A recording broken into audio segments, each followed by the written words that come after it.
10 o'clock ஆகுது. And என்னோட breakfast என்னன்னு பார்த்தீங்கன்னா கேப்சிகம் அண்ட் எக்கு கூடவே வந்து கொஞ்சோண்டு கேரட்ஸ் எடுத்துக்கிறேன். இதுதான் இன்னைக்கு என்னோட பிரேக்ஃபாஸ்ட். ஸோ இது வந்து நல்லா ஸ்டொமக் ஃபில்லிங்காகவும் இருக்கும் அண்ட் லெஸ் ஆயிலில் வந்து குக் பண்ணியிருக்கிறதால ஹெல்த்துக்கும் நல்லது. கொஞ்சம் ஆனியன்ஸ் ஆட் பண்ணிக்கிட்டேன் அண்டு கேப்சிகம் ஃப்ளேவருக்கு வந்து சும்மா கொஞ்சோண்டு கருவேப்பில்லை, ஒரு முட்டை பொரியல் மாதிரி நினச்சிக்கோங்களேன், ஒரு கேப்சிகம் பொரியல். ஸோ அந்த மாதிரி தான் இதை பண்ணியிருக்கோம்.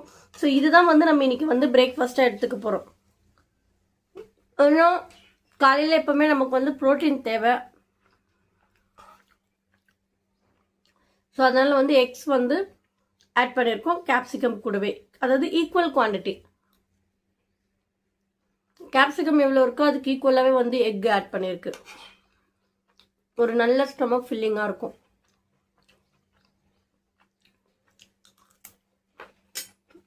கூடவே வந்து இந்த மாதிரி ரா கேரட். ஏன் ரா கேரட்ஸ்னா இதுக்கு ஒரு விஷயம் இருக்குது. நம்ம நோ சுகர் டயட்டில் இருக்கும்போது கேரட் வந்து இது ஆல்ரெடி வந்து இதில் ஒரு ஸ்வீட் இருக்கும்.